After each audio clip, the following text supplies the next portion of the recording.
This video is proudly sponsored by Gamersgate. Download games anytime, anywhere. Visit Gamersgate.com. Right now, ElderGeek.com fans can enjoy a 5% discount on purchases at Gamersgate using promo code Elder-Geek.com.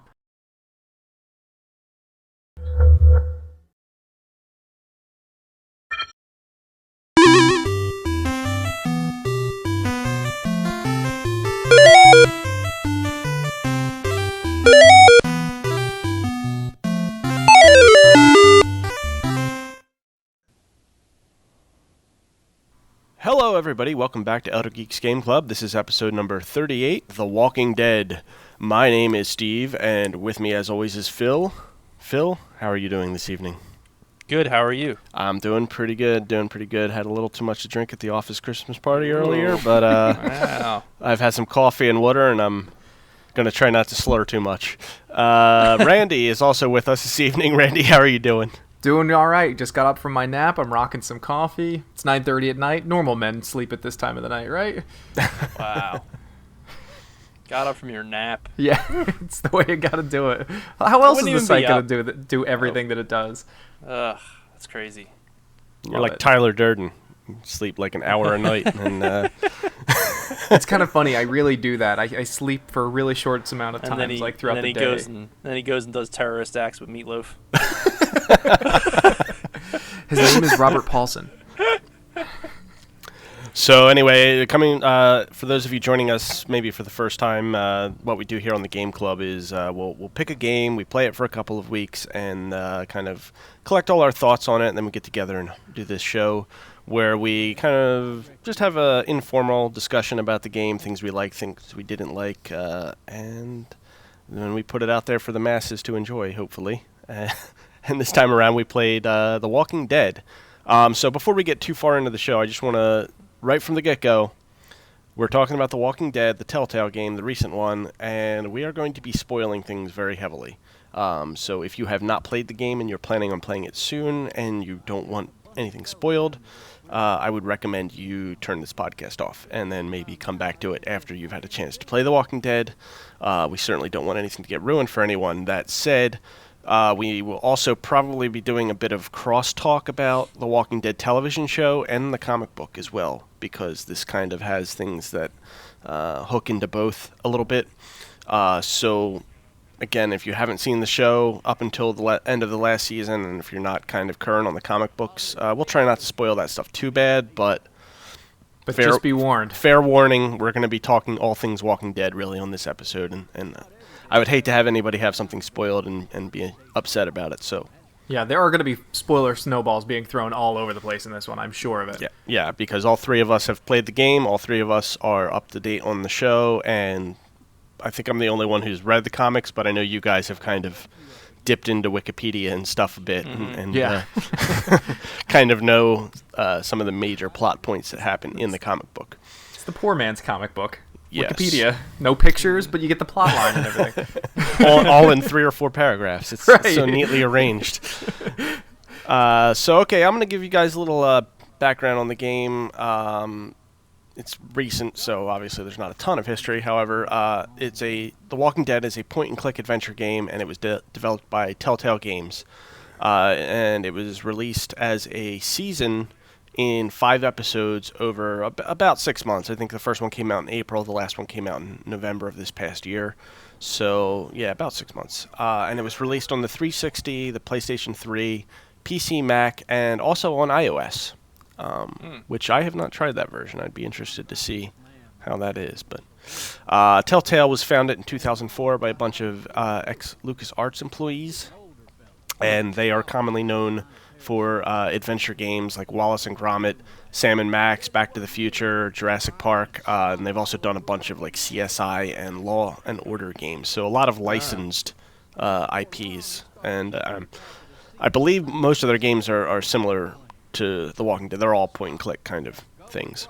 So Right. maybe not all of them, but a large portion of them. The Walking Dead game takes place in the same universe as the comic book, so not exactly the same as the show, and it runs parallel to the early events of the series, and has some characters who cross over here and there. The game has a strong emphasis on character and relationship development, and that is achieved through branching dialogue and decision trees, and has a countdown timer to kind of make you make those decisions fast. It's really been critically acclaimed, including an Elder's Choice Award from ElderGeek.com, who you may be familiar with. And it currently holds an 84 to 85% on Metacritic, depending on the version. The PC version was rated the highest. And it won Best Game 2012 at the recent Spike VGAs, and has been making the rounds on various Best of 2012 lists across many of the major game media sites. And currently there's a Season 2 in the works. Obviously, I think they had already signed a multi-year license before Season 1 even came out, but because it was so well received, obviously they're going to go ahead and continue it, or maybe do a whole other story. No details have really come out yet. So that's pretty much all the stuff you need to know. Randy's going to go ahead and we're going to try something a little different on this episode. Randy's going to give us a little information about the actual gameplay of the game before we get Randy's into going to be our useful thoughts. instead of just tossing out some random commentary.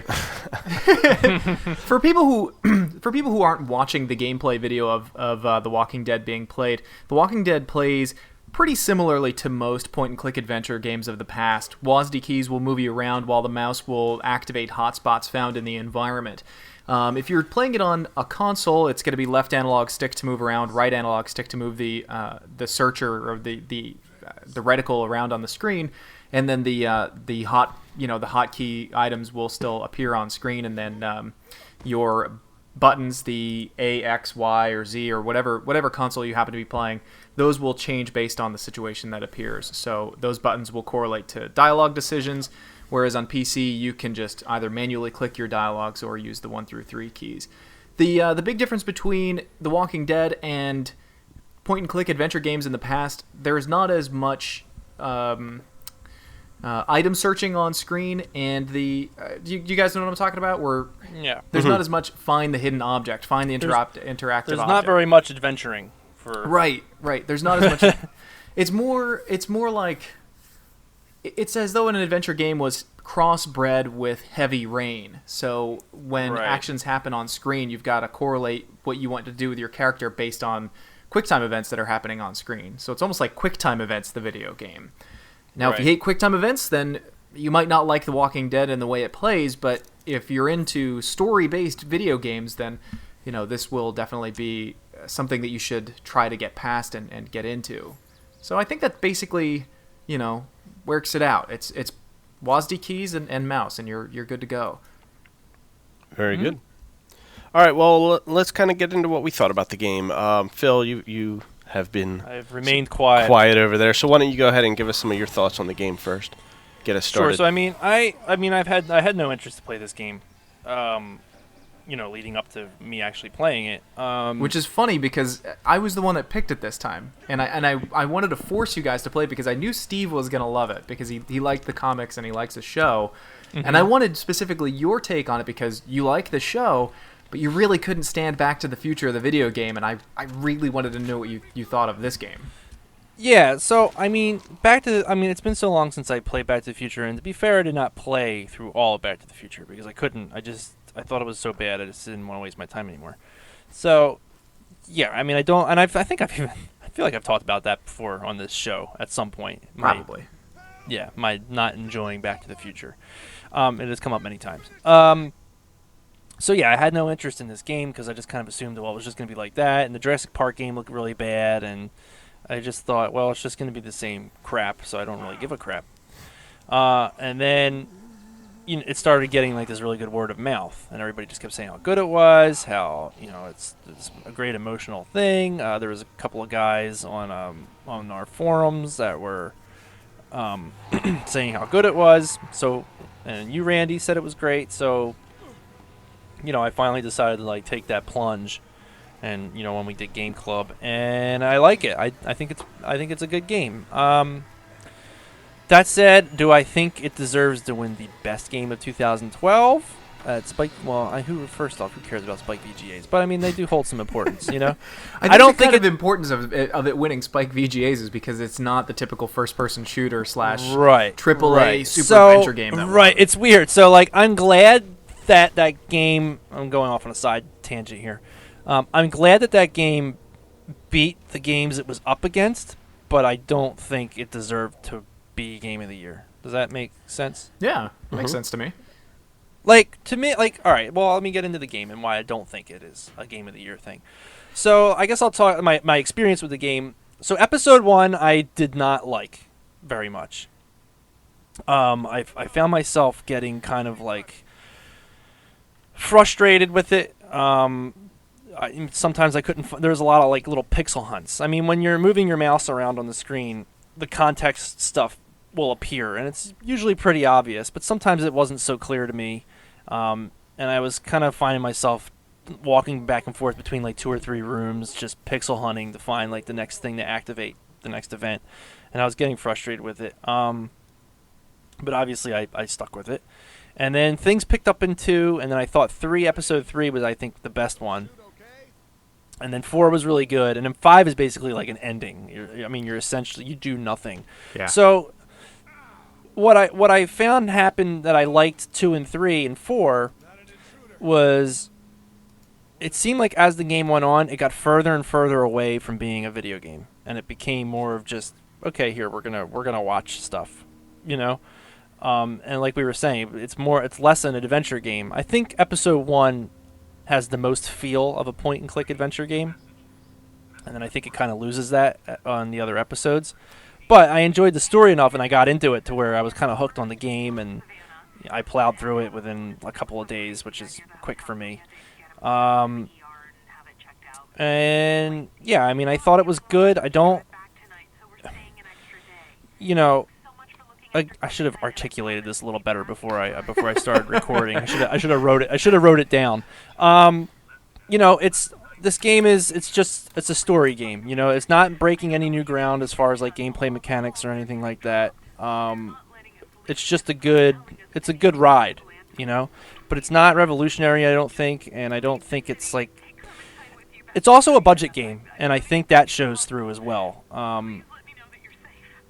You know, it's got like kind of poor animation.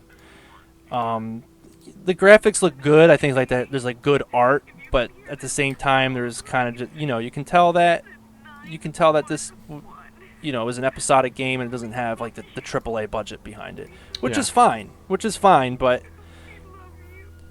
I don't know, when you're playing the game, I don't know. I noticed these things. So was it more like environmental stuff that was kind of calling out to you that it was a budgeter game, or was it? Was it voice acting or? No, I think the voice acting was good. Just a lot of the stuff like, okay, when you're walking and you hit like a wall, he just goes into this like real weird slow motion walk, and then he's just kind of like doing this weird like walk thing where he's sliding around on the ground, and it's like, okay, you know, maybe we could have fixed this. Maybe we could have had it so he's not sliding around on one foot because he hit a wall. You know, you know what I'm talking about. So it's almost like just the finer, polished details. That would have been like polished off by exactly. It's there's like a lack of polish is the perfect way to describe it. Yeah, like animation's like real jerky, and you know, animation in video games is usually kind of bad, but like this is like especially not like great. So I think it shows like the signs of a budget game. I mean, what they did with it, I think, like, you know, story-wise is great. I mean, I was totally into the story of Lee and Clementine, and I found myself, I don't know about you guys, but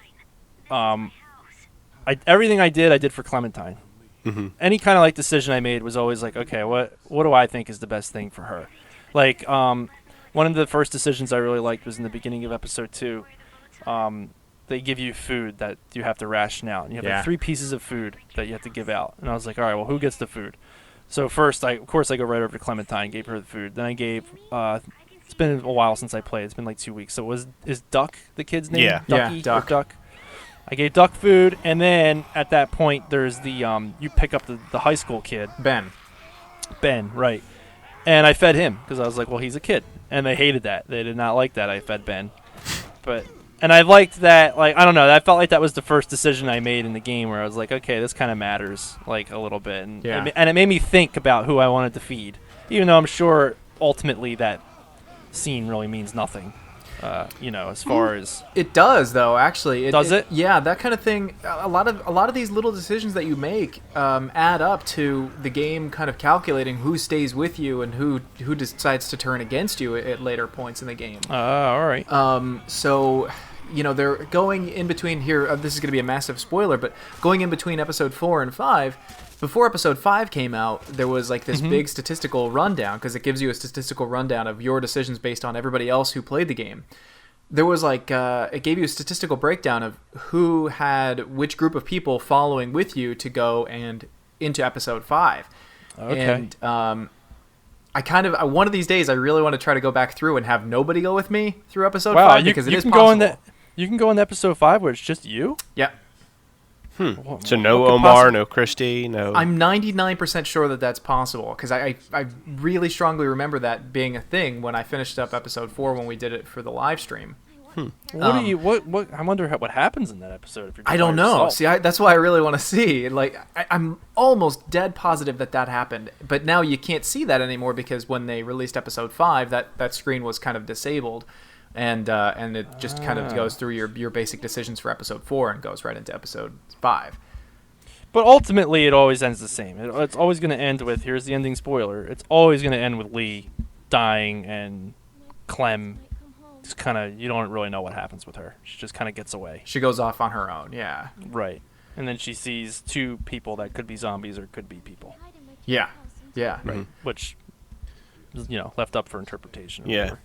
Now, there was a lot of people that were really kind of upset about the choices of like how which people would come with you and which people would stay and everything like that. There were a lot of people that were like, oh, here I was given this illusion of choice of how the story actually plays out. But in the end, the story still plays out the exact same way. And I kind of understand that mentality. There was a point where, I think it's episode 3, where I really wish that the story would have branched off into 2 big branches. And then each of those would have broken off. And it's the point when Lily kind of goes off on her own, where she steals the RV and goes off on her own. I really wanted to be able to go with Lily and ditch the rest of the people and see what happened. Well, yeah, the reason that couldn't happen is because Lily, which maybe to people who haven't read the comics, Lily is not a major character, but she's pretty. She plays a pretty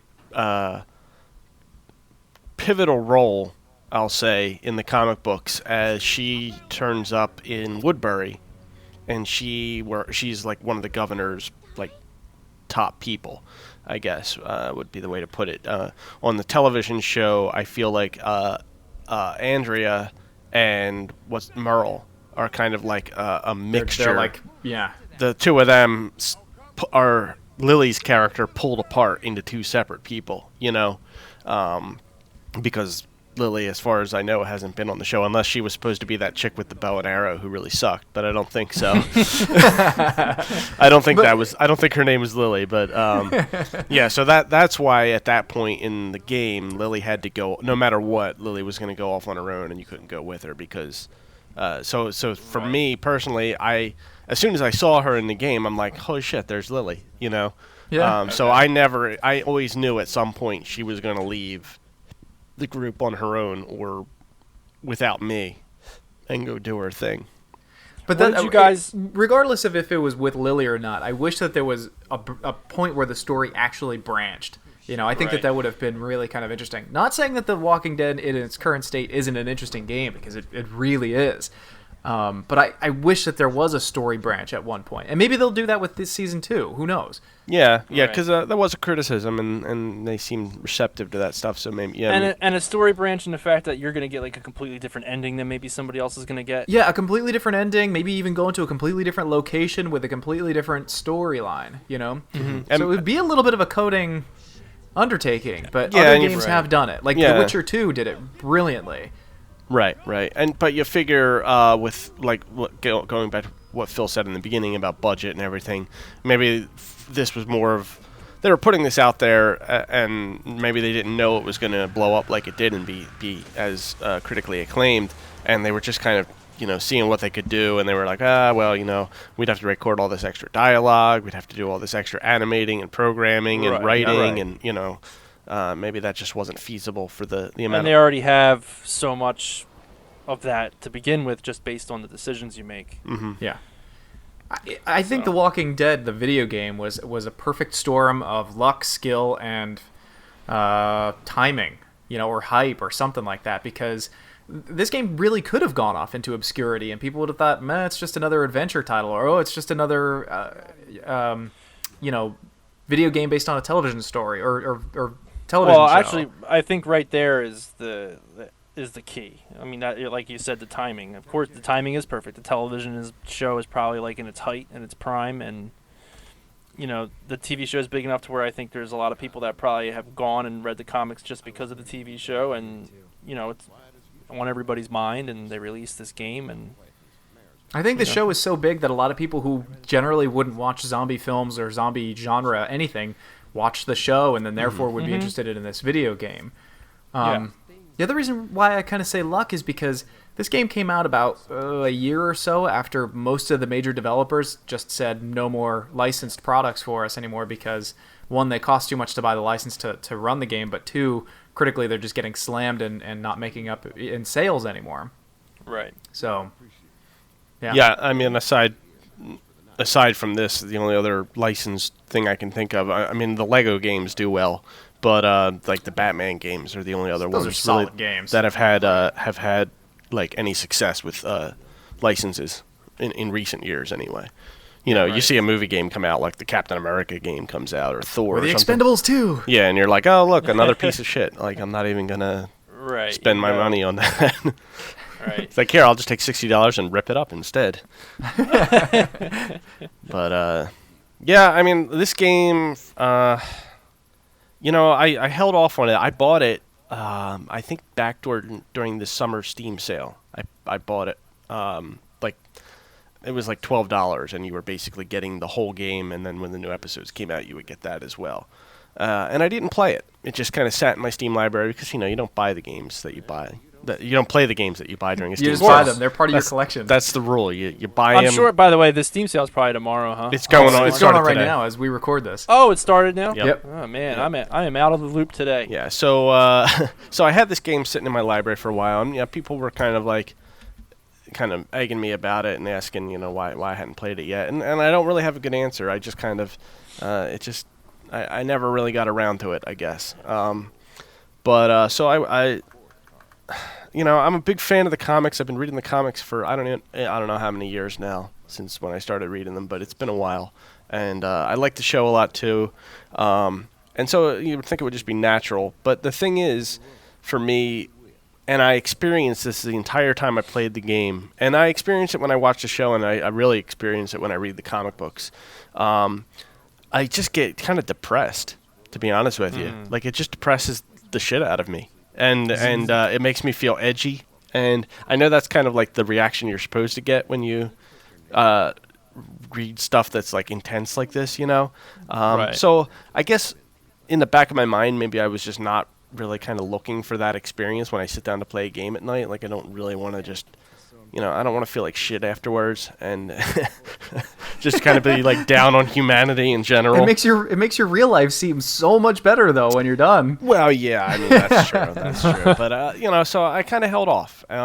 But as I got into it and dug into I thought the first episode was really effective. I mean, it was super effective, in fact, because it got me invested in Lee as a character. I really liked the fact that it, like you were saying about how all the decisions you made were for Clementine.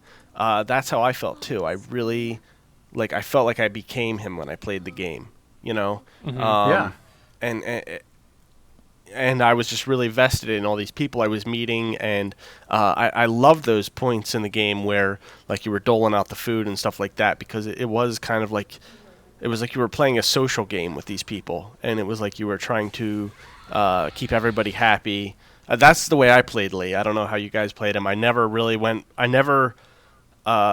strongly with any character. I never, I was never like, yeah, Lily, you know what? the hell with this place. Let's get the hell out of here, or Right. or well, actually, she wanted to stay in the motel, and Kenny was the one who wanted to leave. But I was always kind of on the fence between those two.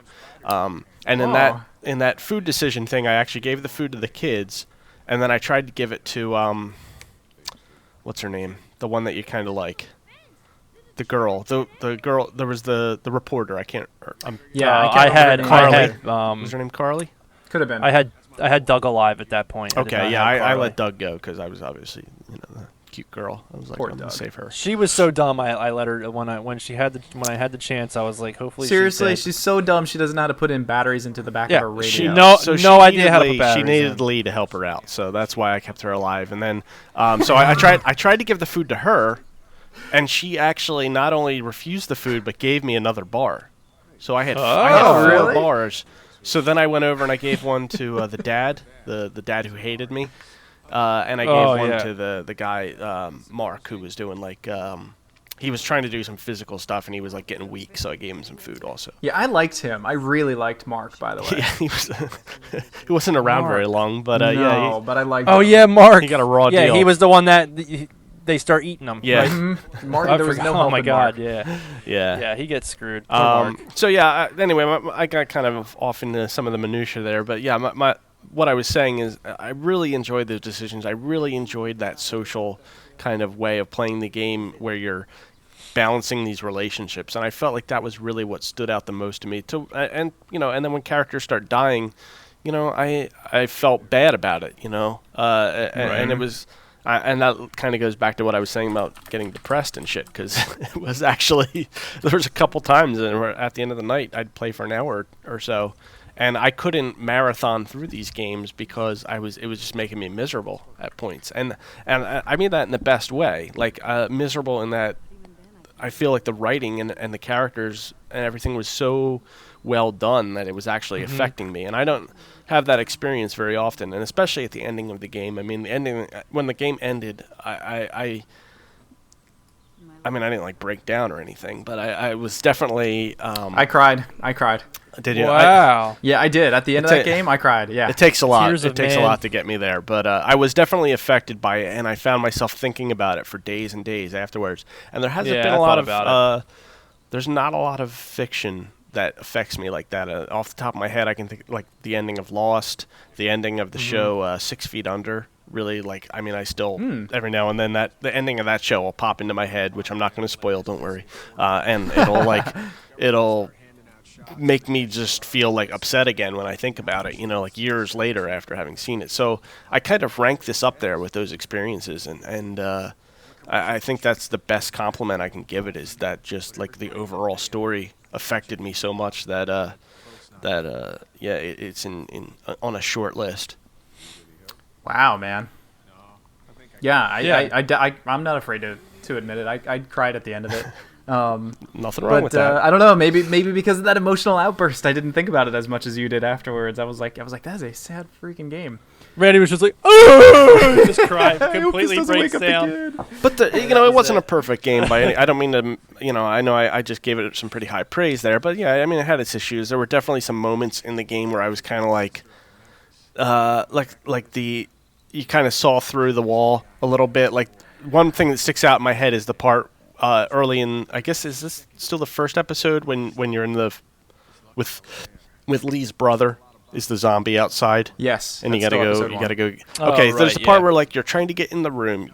I guess I must have done it out of order or something. But basically, I already know my brother's outside, and that he's probably got the keys on him. But I'm in the office going through kind of like the song and dance about how I can't get into the room because I don't have the keys and blah blah blah. And I'm just kind of like I just need to go, but I couldn't go outside because he wouldn't let me out until I proved to him that that somehow I knew who that zombie was, and that was like the one part, and that was in the first episode. That was where I was stuck too. Yeah. I wasn't stuck. I didn't get stuck there. I was just kind of annoyed at the fact that it was frustrating. Yeah, because it was one of the few times in the game where I felt like I knew more about what was going on than any of the characters, and that they were just like holding me back from getting through the story. You know what I mean? It's that taking the flashlight into the scary basement moment in horror films. It's similar to that feeling, but yeah. But that said, I mean, that was a small issue with it. But, there were other... That's the one that kind of sticks out. I can't think of many of the others off the top of my head, but... Because I feel like that stuff kind of goes away, like in the other episodes. I feel like episode 1 was the only one that really... Yeah, had that the only other moment. part where that was kind of like that was when the train and you've got to get that tanker when you first meet up with Omar and Christy. Yeah, the train. Yeah, that was a little frustrating. The tanker's hanging off the bridge and you got to figure out how to cut it off, and like that part was kind of, I had a little bit of that in there as well, but. Yeah, I didn't get that part. Didn't frustrate me. I kind of flew right through that. The part that really kind of hung me up because I knew what I needed to do, but I couldn't get it to do what I wanted it to do was there's a part where you're on the dairy farm and you need to break the generator, and I couldn't. It was a simple matter of like that pixel hunt. I couldn't find the side panel on that freaking generator, and I was actually live streaming it the first time, and people who were in the chat were like, they had to tell me what to do. I was like, could somebody seriously tell me what to do, because I'm getting frustrated just doing this pixel hunt. But I think that was like really the only frustrating pixel hunt or even decision in the game that I knew needed to happen, but I couldn't get the game to just do it. Mm-hmm. Which one, what would you guys say was your favorite episode of the 5? I said it earlier. I think 3 was my favorite. Now 3 was the one with when they got to the train, right? Yeah, that I feel there was like a lot of deaths that happened, much betrayal. I felt like a lot of stuff. That was when stuff really started to get like heavy, I thought. Mm-hmm. For me, it was 2, the dairy farm.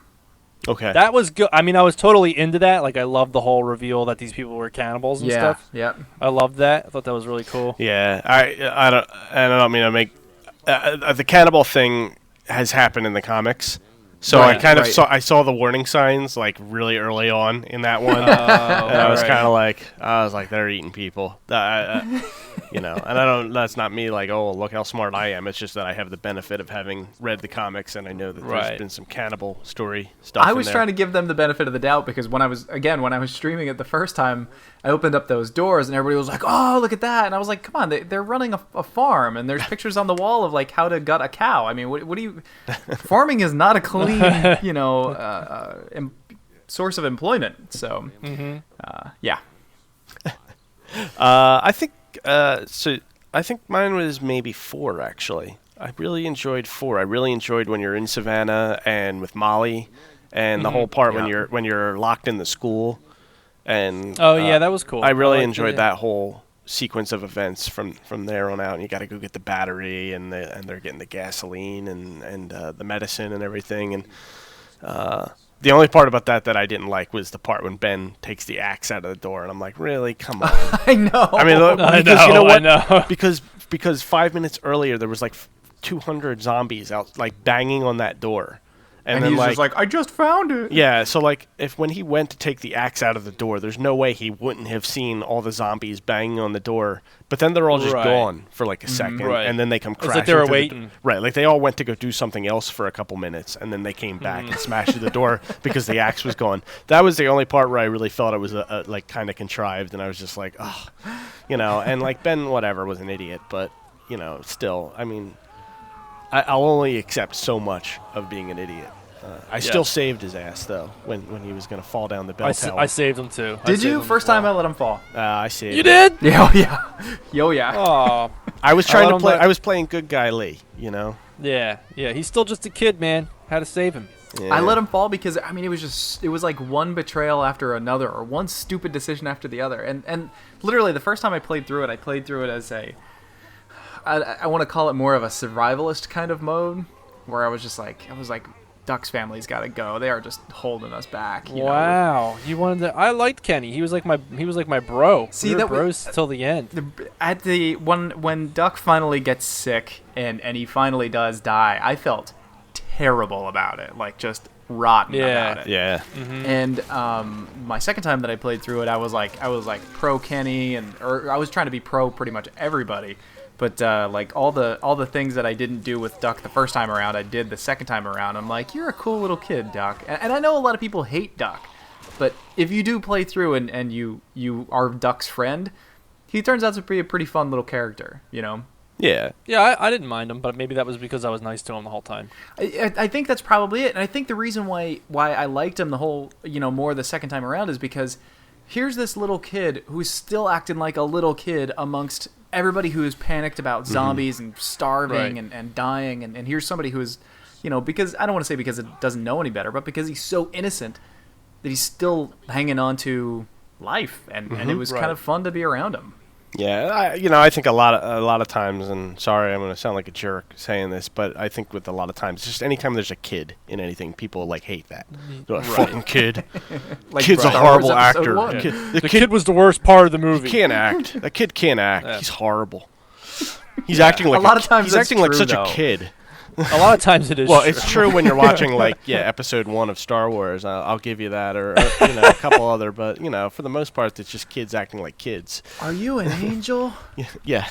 I got bad news for you. Like 8-year-old kids, they basically act like little assholes. So I mean, that's what you're gonna get. Except for Clem. Clem does such a really good job. Well, yeah, Clem is, that performance is that's the benchmark, I think, really for kids now in video games. Ironically, it was like a 40-year-old woman who did her voice, but really, yeah. I don't know why I should be surprised by that. Yeah. But. Yeah, she's a long time. I looked it up afterwards because I was interested, and I should have put some of this in the show notes to talk about it early on. But yeah, the voice of Clementine, she's a long time voice actress. Telltale Games voice actress. Yeah, she's been in a bunch of their other stuff as well, and other games outside of Telltale as well. But yeah, but yeah, no. I think I don't know if we talked about this on another episode of the show, or if we were just talking about this, but there's that one scene when they're at the motel, and this kind of just summed up Clementine's performance for me, was when he's going around questioning everybody about the broken flashlight, and he says something to her, and she's like, "Why, did Duck tell you I did it?" And he's like, "No." And she's like, "Oh, okay," because he sometimes says that I do stuff like put a bug on his pillow, and he's like, "Well, did you?" And she kind of just looks at you for a second. And she's like, "Yes." And that was just I have a daughter that age, so I kind of obviously that kind of pulled at my heartstrings a little bit, because I was like, man, that is just such a great perfect reaction for a little girl that age. They really nailed it with the writing and the performance, and the way she held back and then gave that line was just it made me laugh and made me feel really shitty at the same time, because I was like, man. Mm-hmm. Oh yeah, I totally agree with you. That was definitely her high point, I think. What was for you guys? What was the scariest moment in this entire game? Because even though it's a point and click adventure and there's not a lot of rah scares, there's still a lot of boy, that was really disturbing kind of scares. What was probably the scariest point for you guys? That's a good question, actually. The scariest part for me, and this is going to sound like a cop-out, I guess, maybe a little bit, but for me, really, I found the scariest point in the game was when Clem gets taken at the end. Oh, yeah. Dude, that is frightening. That's not a cop-out. Yeah, well, as a parent, that's kind of one of your worst nightmares. And then, and like I said, I was playing this game as her guardian. I was very invested in that mentality, just like you guys. And because I know the way that The Walking Dead is in the comic books, and the game never really went to the extremes. I don't know how involved Robert Kirkman was in the game. I think he was just kind of consulting, on the story and making sure that it matched up with his timeline and everything. Yeah. But the comic book with kids goes some pretty fucking ugly places. Ugly places. Makes you feel sick at your stomach when you read it. I'm sure that stuff would happen in this horrible apocalyptic world, where everyone's just kind of out for themselves and you've got crazies all over the place. But so when that happened in the game, I wasn't really sure. I didn't know where it was going. I hadn't had anything spoiled for myself, luckily, considering how long I waited to play the game. I'm surprised nothing was spoiled for me. But so when she gets taken, I was like, oh shit, I don't know. Are they going to go, And then the moment when you're in the room talking to the guy at the end in the hotel room, and this is major spoilers, guys, major spoilers. And he's talking to the head in the bag. I was flashing back to 7, and I'm like, oh fuck, like, is his Clementine's head in the bag? Is he talking, you know? But, like, at that point, like, she hadn't come out of the room, you know, and Right. It doesn't make sense, really, when you think about it, because I think you do hear her voice before that coming from the room, so I don't know how that would have worked out, but I just had, like, this moment in the pit of my stomach. But she was dead still. Yeah, something was like he had recorded her voice or something, or I didn't know what was going on, and so that was, I'm sorry, I've gone way long on this answer, but yes, that was the part that really scared me and freaked me out in the game, was just like what was going to happen to her in that end of the game. Right. Like, was it all going to be for nothing, and you know, you fail in your mission to protect her, and yeah, so that was it. Sorry. I like, you know what I liked about the ending of the game too, when you're talking to the guy. I like how he made you feel kind of guilty about your choices too. Like, Yeah. even though you thought you were making the right choices, but maybe they weren't the right choices. But I was still, they made you feel guilty about it, but I was still like certain. Well, that was the choice I want. Like, you know, he didn't like that I brought her into that school. You know, he pointed that out. Like, did you guys bring Clem with you Yeah. to the Yes. school? Yeah. Yeah. Yep. Yeah. I mean, she Most had to be people with did, me. according to the statistics on the game. Most Yeah. people did, and there was Yeah. no way I was going to leave her back in that Savannah Yeah, house. with the dude who was like dying. I can't remember his name. Omar. Omar, right? Yeah, I wasn't gonna leave her at the house. Yeah. So. Yeah, but he still made you feel guilty about it. Like, no. What was your most frightening Omid moment, was Phil? his name. Omid What was was his that? name. Oh, Omid. I'm Omid. calling him Omar. Okay. I've got Pikmin on the brain. Sorry. My scariest part, oh man, maybe I agree with you on that part, Steve. The kidnapping. The fact that she was gone. Yeah, the fact that she just like disappeared, but That's Yeah, that's a testament to the writing in a game where there's zombies and people being eaten and killed and shot and maimed and mauled. That the thing that is the scariest is this connection you formed with a child and having it, you know, ripped away from you. what I liked about this game? Well, of course, this is what I liked about the story, but I think it's funny that I became more attached to Lee and Clem than I have any of the characters on the TV show. Yeah, I could easily agree with that. Easily. Like, I mean, I watched the TV show, but I've certainly have not loved the TV show. Like, I thought season 2 was atrocious, and I thought this season got back on track, and there were some pretty cool episodes. But even though there's like good episodes, I still like. There's not really any characters I really like love. You know. Mm-hmm. You know, like where I can't wait to see them on screen. Of course, I like Rick. I mean, that's probably like the boring answer, but I mean, of course, I like him, and I found myself starting to like his son a little bit more this season. Yeah, but you know, like you don't see Rick and his son the same way as you would look at Clem and Right. God, why the hell am I spacing on his name? Main Lee. character Lee. guy. Lee. Thanks.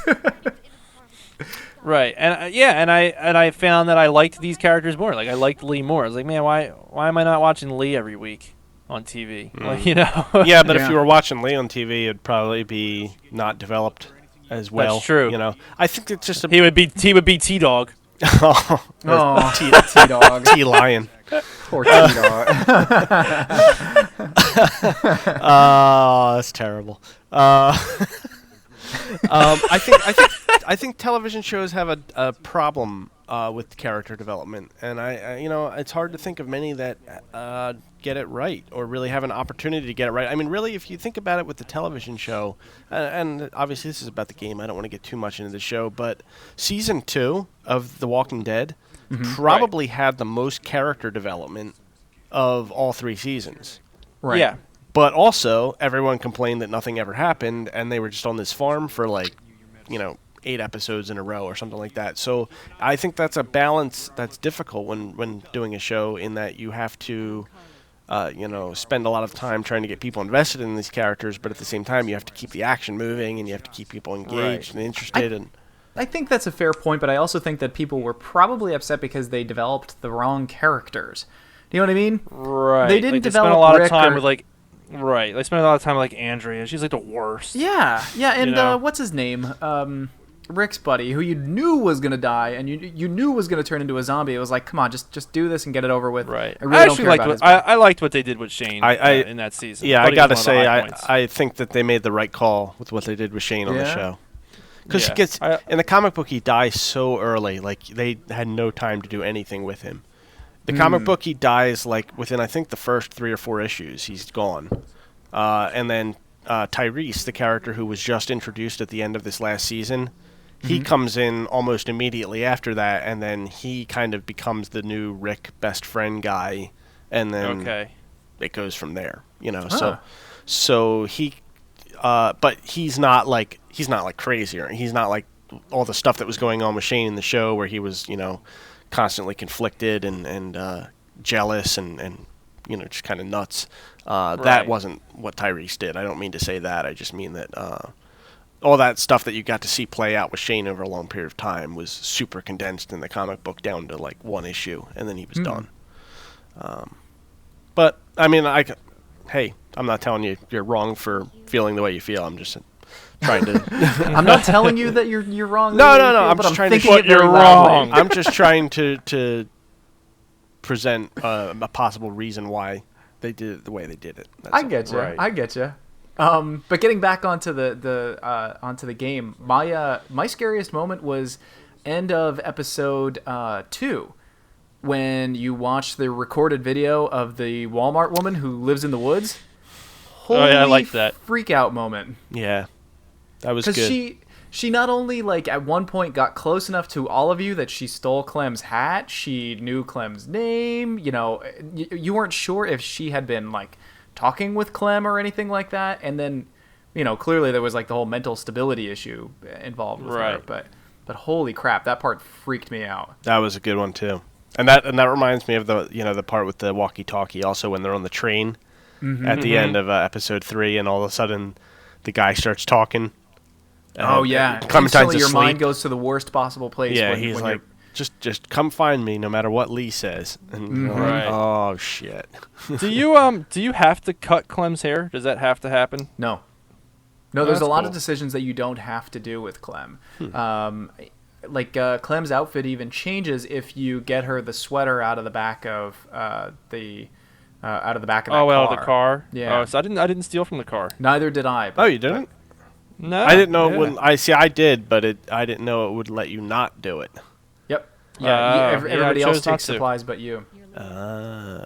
Interesting. Yeah, no, I did it, and he had You some blew it. strong words for me at the end about I'm it. sure he did. Yeah. Well, he didn't believe me. It doesn't matter. He didn't believe me at the end. Oh, he didn't. So he didn't No. believe you that you didn't take anything. Yeah, no, he didn't. I Yeah, see. So, right? I mean, is that what happened to you, Randy? You didn't believe? Yeah. That's right. So, yeah, it's not like it really mattered that much. So all right, who going into episode 5, who was in your party? I had Omid and Christy, or was it Christy or Chrissy? I don't know. Anyway, Omid and his lady, his wife. Yeah. Krista. Krista. I had Ben. I had Kenny, and I had Clem. So you had the full crew. I had the full crew, and I had. That's what I had. I had what's his name too? The old guy Right, the old guy. was with us too, and then he left. What old guy? What's that? Oh, the bum. The bum. No. The bum got eaten pretty early on for me. Chuck, Who? Yeah. Yeah, who's the old guy? the guy, the cancer survivors. The one. What? Really? That old guy was with your group? Oh yeah. What do you wait? He went away from me. Yeah, me too. Well, he went away. Yeah, but he was there with them in the house, like at the beginning of episode 5, and then he left. He wanted to take Clementine. He's Okay. So I think all that's at the end of episode 4. I think you're crossing episodes. Oh shit! I'm sorry. Okay, yeah. I those ones were fairly recent for me, so yeah, I must have melded it together. Yeah, no, I'm sorry. He was gone at the beginning of episode 5, Okay. and you think that he took Clem. Sorry. Right. You think he's the one. Even 'cause you go to though the I place didn't and- think that, but the characters think that. So. Boy, Right. I thought for a second I was like, I got to do it again. I want to find a way to get him to come Sorry, with yeah, me. no, that's my bad. My bad. You know, he was gone and the boat's gone, and that's right. That's how it started out. Yeah, and everyone's yelling at each other. Yeah, so I had all those people. I did not have Clementine, obviously, because she was Right. gone. So Kenny, Ben, Omid, and Krista. What about you, Phil? Did you have the full crew too? That was exactly. I had the same exact crew. Yep. Wow. Yeah, my second time I got the full crew through, and I was kind of excited about it. But my first time I had only Omid and Krista go along. Wow. Yeah, because I pissed off Kenny because I didn't feed Duck. I didn't go to try to save Duck in the very beginning at on the farm. I basically. Oh really? Oh Wow. yeah, dude. I was trying to throw Duck to the wolves, dude. I was Oh my god. You're out of control. vicious. But it was. But to be honest with you, it was. I'm not saying like, oh, it wasn't my fault. But a lot of the people in the chat were like, yeah, see what happens if you leave Duck behind. And like I said, when Duck finally died, I felt terrible. Wow. You pretty much killed him. I pretty much. That did. was nuts. That was nuts when his wife killed herself. Like that whole part was just nuts. That was pretty. Because I liked her. I thought she was a nice character. There's different ways for that to play out as well. I think there's a way to actually have Duck turn into a zombie and attack people while you're on the train. Oh really? Attack one. Wow. All right. I didn't know that. But I knew you could. I knew he could turn into a zombie at that ending part. I read about that. I'm pretty sure that's what happened. I haven't had that happen yet, so I feel kind of bad. Yeah, we took him right out in the woods, and then she killed herself, and then I dropped him old I Yeller style. I dropped him. Kenny, Yep, I so wasn't did I. because it gave you the choice, and I guess you could basically force Kenny to do it. Be Yes. like, Yeah. man up and shoot your son. But I'm not sure if he actually does it. I think maybe he doesn't. I read about that part, like the multiple. I wanted to see what the other outcomes were, and I feel like he doesn't do it. I gotta say, I'm really mad about that part in particular because you kind of kill Duck before he turns. Yeah. And I was really hoping that you could wait for him to turn before you killed him. You can.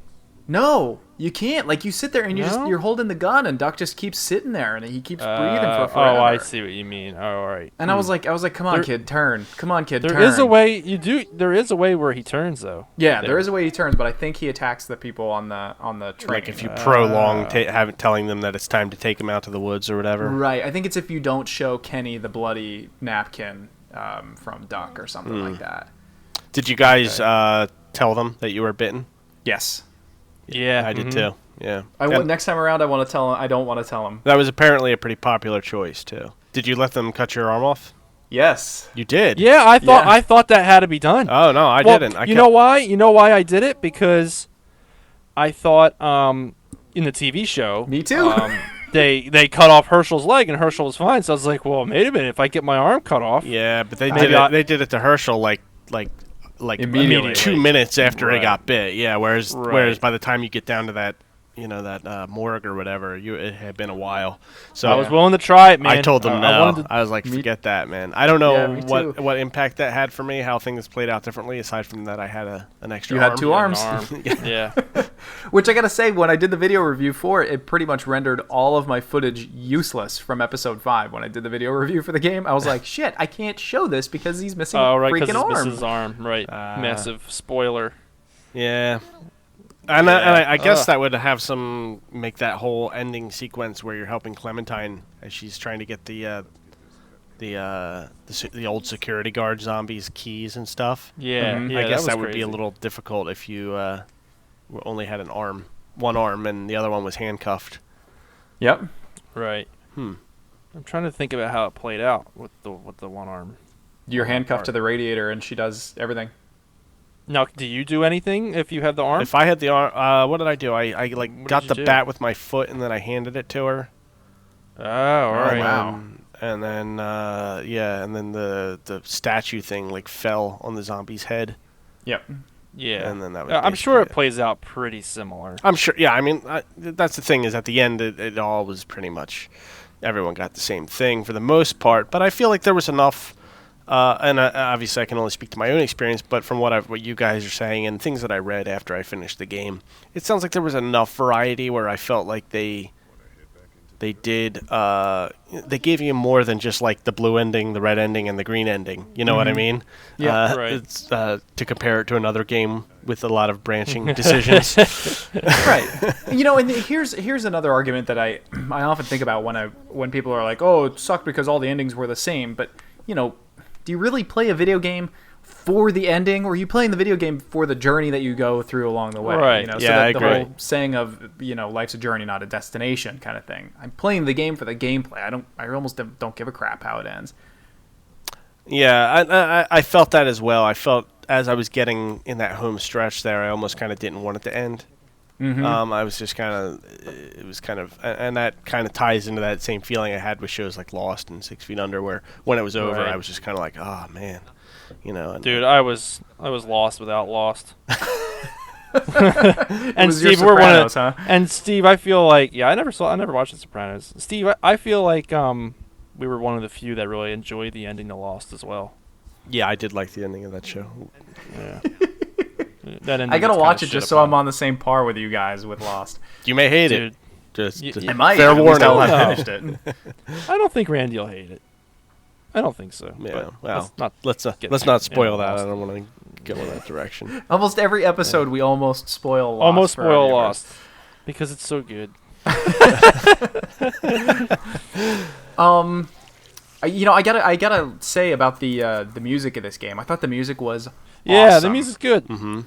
Really good. And in fact, the guy who did the music for it, his name is escaping me right now, but he actually, you know, his big claim to fame is just music for Telltale Games. And I Oh, think really? it's kind of impressive that he shows that range, because a lot of Telltale games, like, say, Sam and Max, definitely do not have the same tone as The Walking Right. Dead. And I really think he nailed the music in this. Well, that's cool. Yeah, it did show his range. Have you played Sam and Max? Like, I've played know. a few Sam and Maxes in the past, and like I said, for the last episode of Elder Speak, I wanted to do the Sam and Max Christmas game, but I didn't pick it up. oh yeah. I like the music. There's a couple themes in there that are like really. I mean, really, like I would never listen to the soundtrack. Oh, It's, because like, you'll go like instantly into a depression. Yeah, it's like this depressing music. But yeah, like Dear Esther, like you know, cool music, not something I would listen to outside of the game because I don't want to like kill myself. Like I want to live to the next day. But yeah, I agree. Cool music. Yeah. Ooh, another one I wanted to ask you guys about. What was the dad's name? The old man, I forget his name. Larry. What did you guys do with Larry in the locker? Drop that salt lick right on his head. I So tried. did I. Oh, So okay, did I I. tried to help Lily resuscitate him, and then Ah. Kenny did it, and Yeah. so Yeah, that, Kenny does it like mid-conversation, doesn't yeah, he? it's like mid word. That's great. It's like, He's look just over there, Like blam. plops it right down on his head. It's like, oh man. That's great. Yeah, that was a pretty brutal scene. Yeah, so that caused some tension between me and Kenny for a while. And like I said, I was trying to play this real balanced thing, but that one I kind of took a hard stance on it.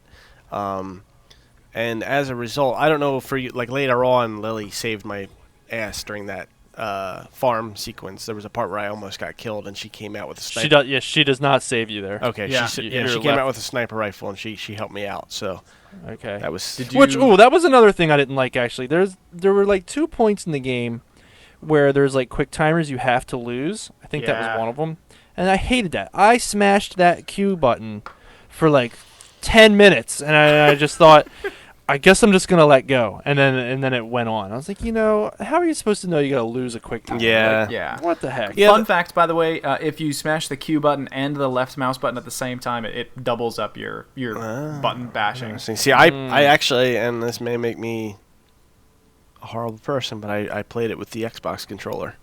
Oh, it doesn't make you I'm- a horrible person. I meant to bring that. I meant to bring that up actually. I love Well, how first- seamlessly it works. If you just Yeah, have the it Xbox was. controller, you just push the directional key on it, and suddenly it works. Yeah. There were a couple Um, times where it got messed up where like I guess I hadn't used the controller in a while. And then a decision would come up and it would have the PC interface.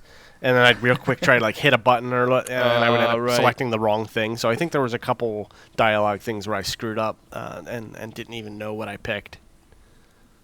I was gonna say first off, I love the fact that the quick time button is Q. Like that made me kind of laugh.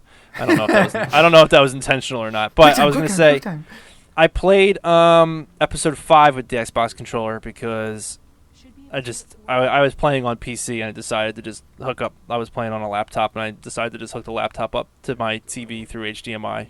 So I plugged in the Xbox controller and did episode 5 that way.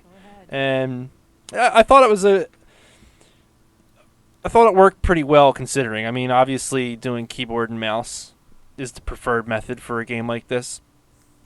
But yeah, like you guys said, it was a pretty seamless like transition, and it tells you all the button commands on screen, so it's not like you're fumbling or whatever. So yeah, it was definitely easier for the QuickTime stuff to just sit there hammering the A button. Oh yeah. Mm-hmm.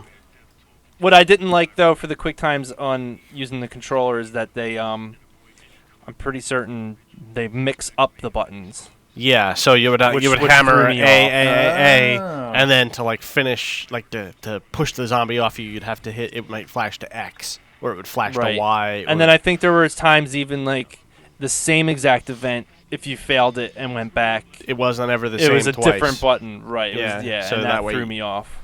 Yeah. On PC, it's always Q and then E to finish off the action. Okay, Yeah. see, but I felt like there was enough. They gave you kind of a nice margin of error, so like you could kind of look at it for a second and then do it. Like you didn't have to do it like instantaneously, or you failed. I felt like there was a little bit of wiggle room there, so it wasn't too bad. Right. And you know what? This is how stupid I am. I'll admit this for the benefit of the show. What an idiot I am. Like, I think it was somewhere towards the beginning of episode 4 where I realized that you could also use the trigger button to do the same thing as A, which, so like in most cases, if you had to like shoot, you could use the right trigger button, which is, for shooters, what you shoot with. So, and that makes sense. So, but what I was doing was this weird, and I'm going to show this on the webcam to these guys, but obviously this is going to do nothing for you people listening at home. So, like, I would be like using the left thumb, I would be using my thumb on the right thumbstick and like my index finger on the left. So I was basically using both thumbsticks with 2 fingers of the same hand and then like hitting the A button to shoot. And I did that through the first 3 episodes of the game like a moron. And then, my God. And then because, the thing is the on-screen cues never tell you, or if they did, I missed it early in the game, and they never tell you again that you can do the same action with the right trigger. Right. Which makes it so much easier. And then once I realized that, it kind of changed the way I played the game. For the remainder of it, but yeah, so that, I was a little embarrassed when I realized that. I'm like, oh man, what a moron. Anyway. I really hope that the decisions that you make when you separate from Krista and Omid. Why do I keep getting them mixed up? We're both getting them mixed up. It's because of you, Steve. You and your Pikmin. But anyway, I really hope that the decisions, that the commands that you kind of tell them as you split up, I hope that plays a role in Season 2, Episode 1. Yeah, I'm curious. I'm curious to see what they do. I want to see, are they going to bring Clementine back? Are they going to have her meet up with someone else? I see, that's what I'm kind of hoping. I'm hoping that maybe if you made the right decisions, that maybe those two will be, those two instead of zombies, or maybe if you told them to do something completely different, maybe they will be a zombie, a couple I of did zombies. find something interesting, and I don't know if this means anything, but someone, I think it might have been on the Telltale forums. Actually, I guess they did something where they could open the program in and actually look at the files, and the models that were used for those 2 characters off walking in the distance were zombie models. Oh, really? Now, maybe they just did that to be kind of, vague, and so maybe it could have been them, Omid and Krista, but that's what because the rest of the characters have very definitive body structures. Mm-hmm. Right. Whereas the zombies are all pretty cookie cutter. Yeah. Right, and they may have done that on purpose just to... Right. Huh. So, but yeah, I mean, it'll be interesting to see what they do. I don't know. I'd almost be kind of happy to see it just go in a totally different direction and some new characters and start at a different point in the comic book maybe and go somewhere else with it. That way they don't have any baggage from this. That was a nice thing about this, I think, really. compared. It didn't come. You didn't come into it with any baggage from the show or the comic book because it was just all new people, a whole new scenario. It was playing out in a time that you never see in the comic book because the comic book is all told from Rick's perspective, just like the show, pretty much, where he wakes up in the hospital and then boom, it goes from there. So we're seeing the time period while Rick was in the hospital in a coma and what kind of played out. So I think that was a big benefit of the game, is that it didn't have all that. You weren't coming into it with it was nice seeing Herschel. It was nice seeing Glenn, seeing them before everything went down. It was kind of cool seeing Glenn's son get it, and then ultimately he's one of the guys in the barn later on. Yeah. So you that mean was Herschel's son. What did I say, Glenn? Glenn's son, but Herschel's son. Yeah. Sorry, Herschel's son. Yeah, and and it was kind of cool seeing Glenn and hanging out with him a little bit.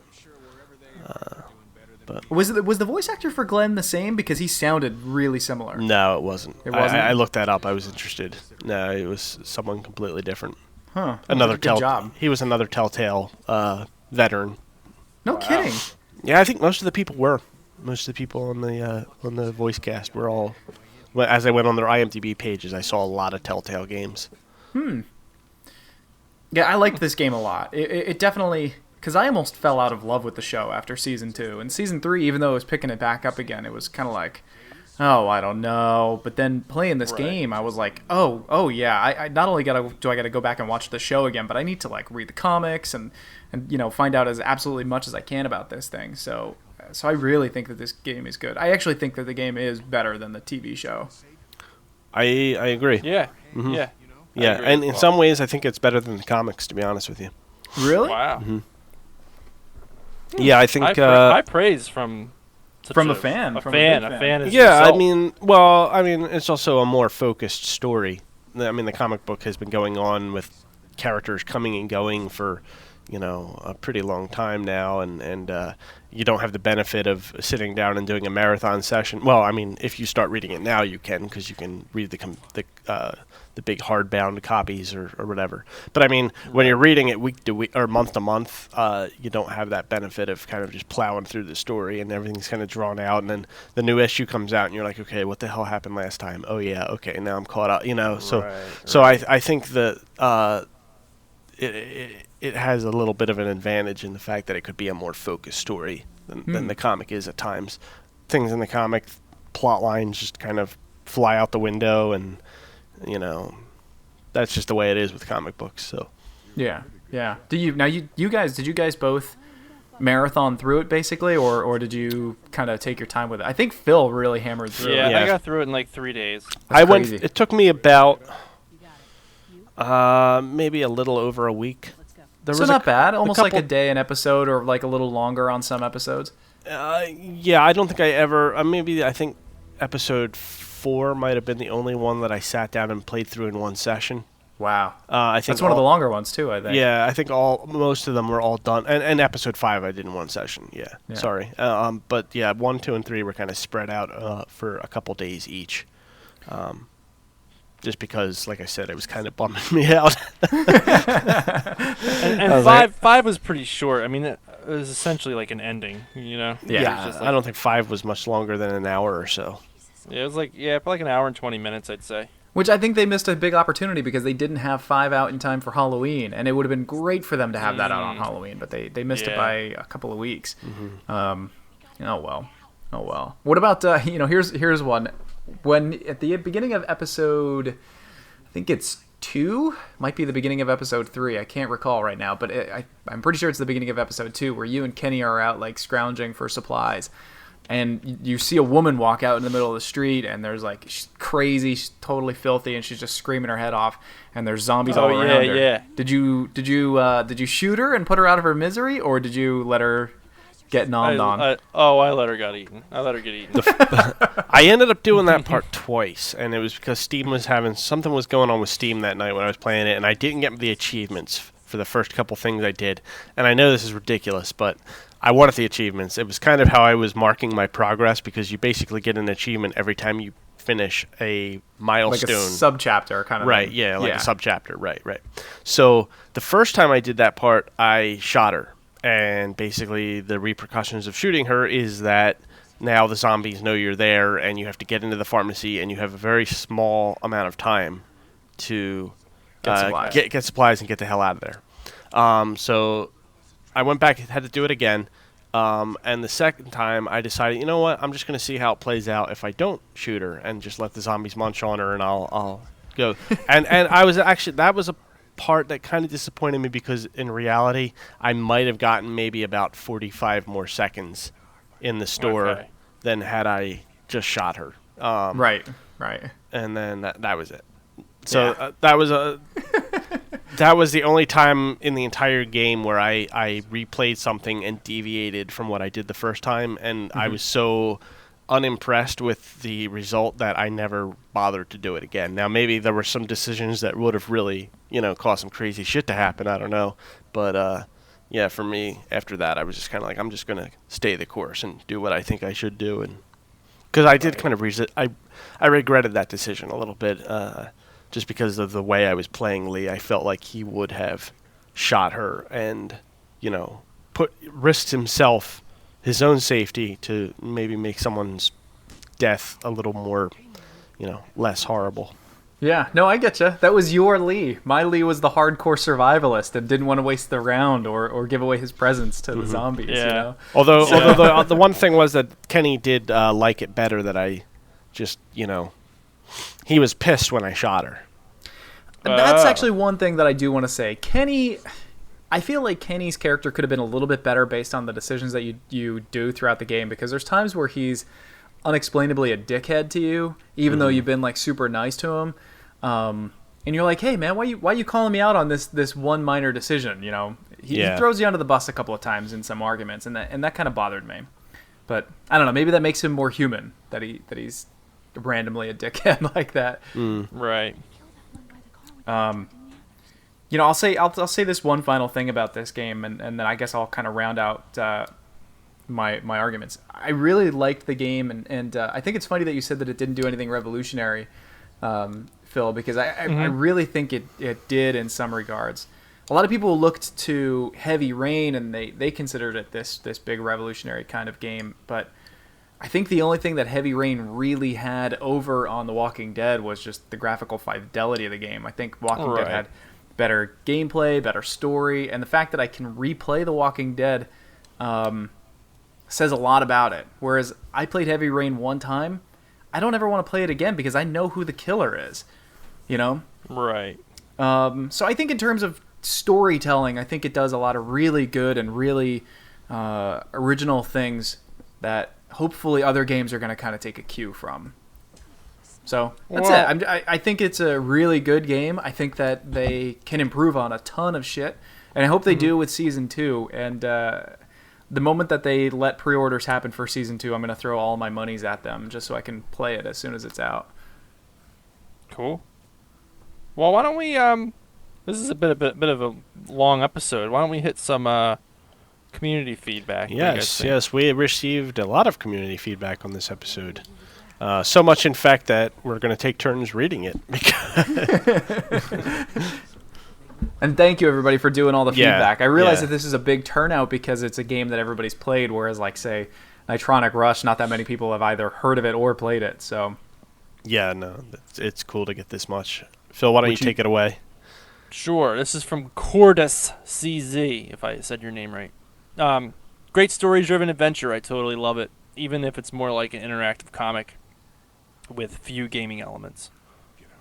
So. And this one is from Jason at Facebook, which is kind of funny because it was just talking about Heavy Rain. Jason! Press X to Jason. Say that again?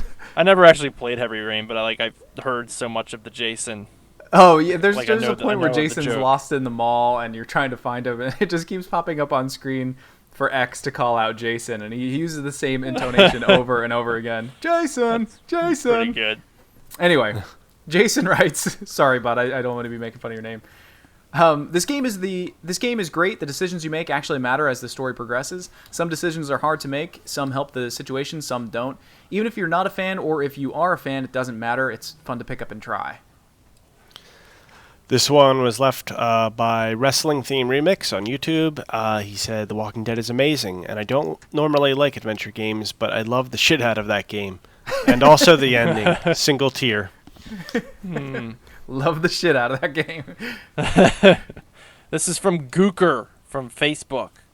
Well, it surely was an experience. I liked the art style and the voice acting.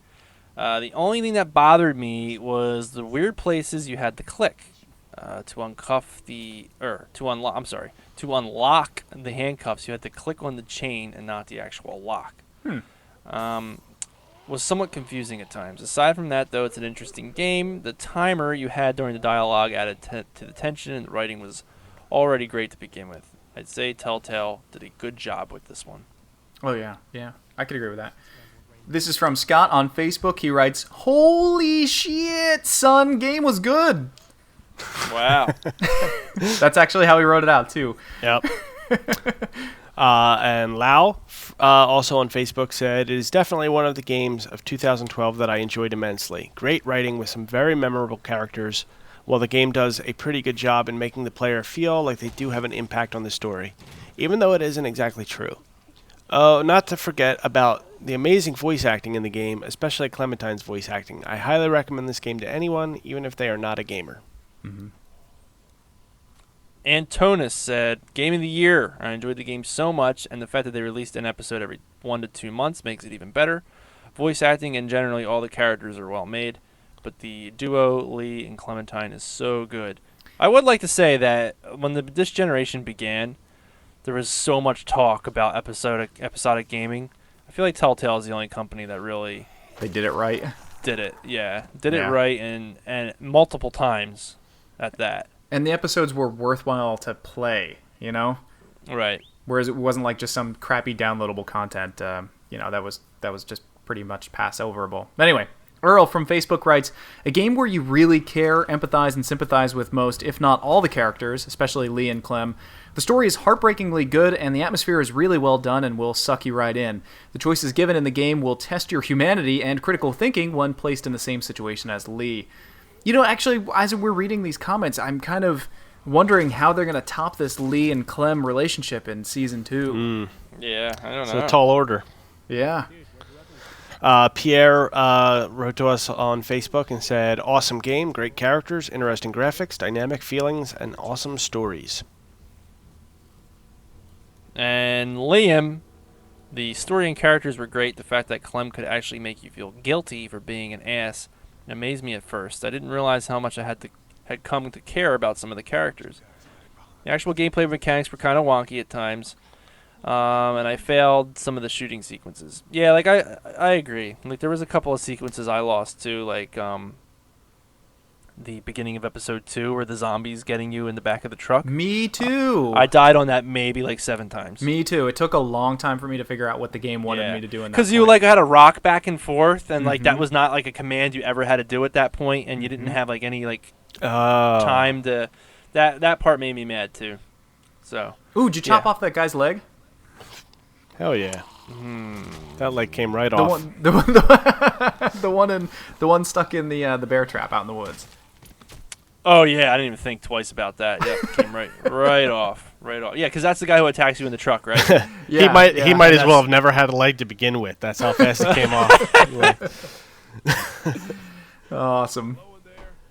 Cool. So thank you guys very much. That's awesome. We really appreciate all the feedback. You guys take the time to send that stuff in and really just kind of, makes our night go a little better. So thank you very much. So what do we think here? Are we going to wrap this up here? I mean, this might be the longest episode. I don't even know if this is going to fit on YouTube. It's okay. It's a big game, and I'll say this is my final thing I'll say about the game. I'm really kind of mad that sites out there reviewed each and individual episode to the game and gave it its own score. That kind of drives me crazy. The game is a game. It's episodes 1 through 5, and they make The Walking Dead the video game. Right. So, yeah, I agree with that sentiment. I was just gonna say I'm glad I waited to play it so that I could do it all in one. Play them sequentially. Yeah, over like a week and a half. Right. I mean, it would be like if any other game maybe they just release like one level every week or something, and they're reviewing that one level. Like I know what you mean, Randy. Mm-hmm. Like Yeah, I mean they could say here's our thoughts or here's our Right. But don't put a score on the damn thing because it's not over Right. yet. I mean, I'm Right. not saying that this would have happened, but say episodes 1, 2, and 3 were awesome, and episodes 4 and 5 were just a hot mess. That completely changes the way you even look at episodes 1 through and 3. Right. Yeah, I agree. It's silly. I'm done talking. Like Awesome if, game. like if, for example, like 30 years ago, somebody made 3 movies that were really good, and then 30 years later made 3 new movies that weren't any good, and then it completely tarnished your opinion of the original 3 movies. I'm speaking very vaguely right now, not about anything specific. But what about the possibility that maybe 3 more movies may be made that could redeem all 6 of the other movies? Wow. You just that is a tall I think my order. mind just exploded. I don't know. We will see. Or will we? I don't know. The world may end tomorrow. No, that's true. I forgot. No one might ever hear this episode. Shit. I'll try to get it up quickly then. All right. So that about does it, I guess, for this episode.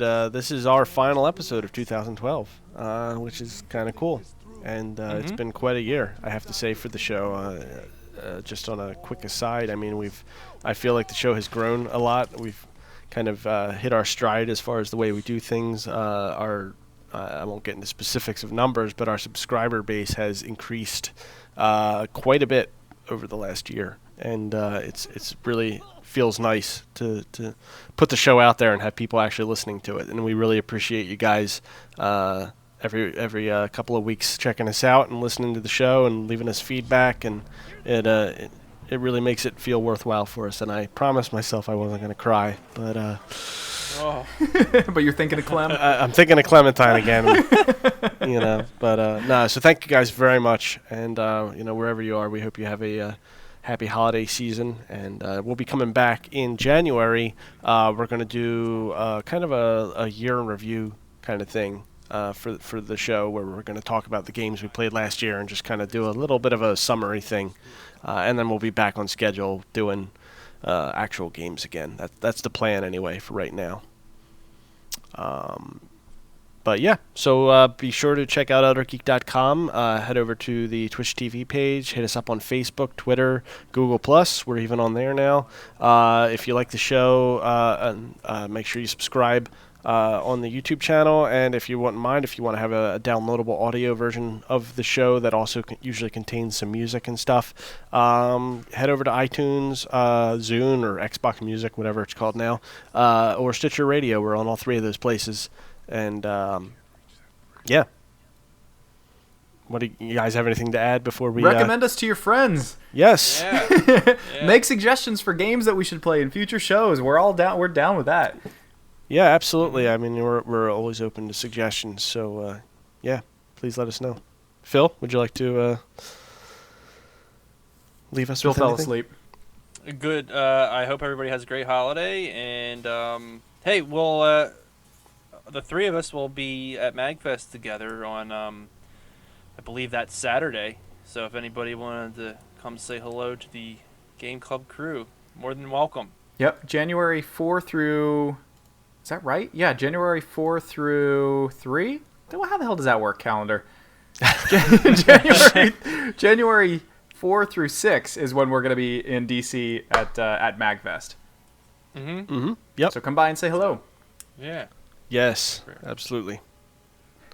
All right, guys. Cool. Thank you very much again for listening to the Game Club, and we will be back sometime in early January with our year in review. And stay safe out there, and have a good holiday season, and we will see you then.